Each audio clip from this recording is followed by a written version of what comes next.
So I wanted to show a little bit of the caisson removal. I already did 4 over here, and those are relatively easy. These are pretty much dug in deeper. So I'm using the pickaxe to loosen the dirt around each caisson. And of course you're going to find, in a lot of houses, you're going to find root systems. So I'm trying to break those up as I go also. So I'm using the pickaxe to dig around each caisson, and then I use the sledgehammer to loosen them back and forth. So it kind of loosens the dirt and makes some wiggle room. And then you can basically grab it out with your hands.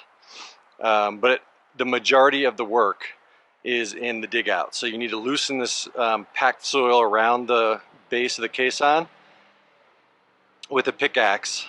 And then you kind of go back and forth with the sledgehammer and the pickaxe, sledgehammer, pickaxe, until you get enough wiggle room and you can just kind of yank them out.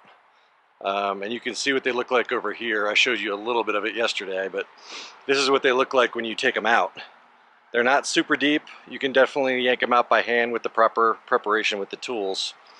But I wanted to show that specifically for anybody who's a do-it-yourselfer and is not using any kind of power tools or diggers or anything like that.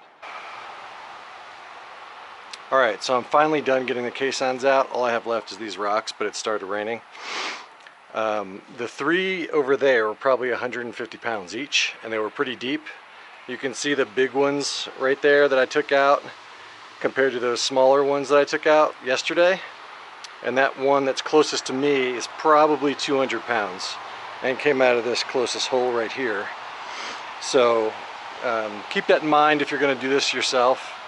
Be honest about how much work you want to do, what your physical abilities are, because it's not worth throwing your back out or anything else. So that's part of the reason I'm making this video, is to be realistic about how much work it is. This is the 3rd day, and I want to say that the total amount of hours I want to say is probably approaching 20, all said and done, when you're talking cleaning up debris and everything. And this is just the demo part. I still have to get the roots and the rocks out, which you might not have to deal with. And then I'm going to let the contractors compact the ground and do all that kind of prep work.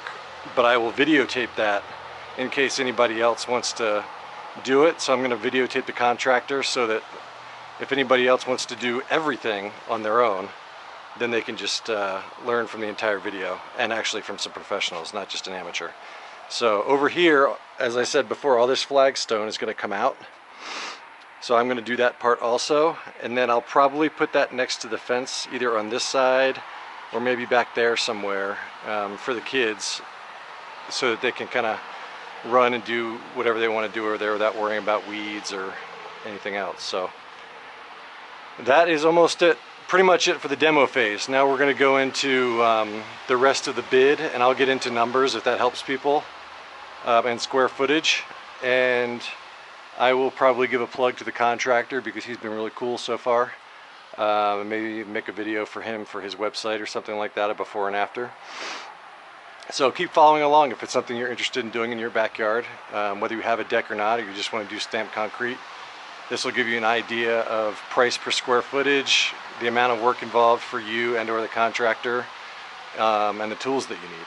So I will catch you on the next one. It might not be tomorrow, it might be in a few days, depending on when the contractor comes out. So thanks for watching, and like and subscribe. Helps me out. Thanks.